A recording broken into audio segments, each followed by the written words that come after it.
All right, ladies and gentlemen, welcome back. Very interesting topic coming up here. We're joined by Michael McVicar, Assistant Professor of American Religious History at FSU and author of a new book, Christian Reconstruction, R.J. Rushdoony and the American Religious Conservatism. And Michael, let me ask you, define for the uninitiated what the Christian Reconstruction period consisted of. Christian Reconstruction was a conservative Calvinist movement that was engaged in a lot of sort of religious activism during the 1960s, 70s, 80s, and into the 90s, and that it was led by R.J. Rushdoony, the titular character in the book, who was really a sort of education activist who pushed conservative Calvinists into the political realm during that period. And I mean, correct me if I'm wrong, you see negativity from this movement, which still exists today. Am I reading you right? Depending on how you define negativity, perhaps. In terms of the movement, I see it as a sort of highly influential conservative Christian movement that influenced mostly education, but also some political activism during the 80s and the 90s.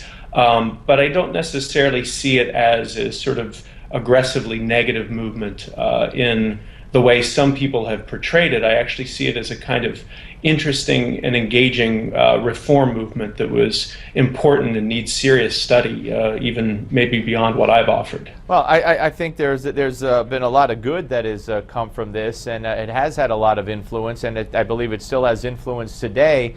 And I would certainly argue that if you want to weigh it against radical or you know, the Islamic movement, even the nonviolent movement that's taking place in this country, where it seems like we bent over backward to political correctness, where you can't say the words radical Islam. The State Department has many pro-Islamic factions within it, sort of many government agencies. I mean, there's an infiltration in the minds of many that you know, Islamists are waging their own you know, religious, I don't know what you want to call it, war or whatever, and trying to change America through nonviolent means, while there's a violent jihad going on elsewhere.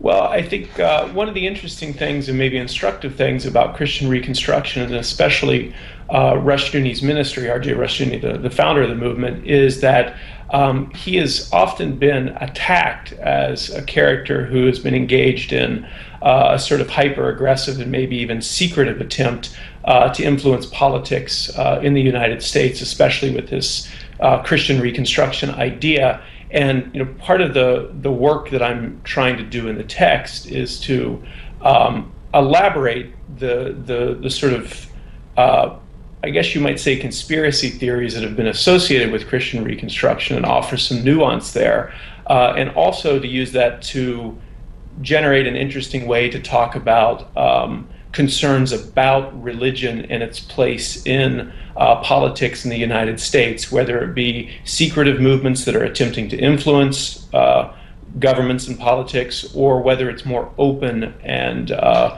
I guess you would say overt movements as opposed to covert movements. And certainly a lot being taken up by the courts, whether it's Hobby Lobby or gay marriage, where it seems to be at a crossroads right now in the country. Folks, it's a fascinating read, and you may agree or disagree, but you'll learn a lot from it.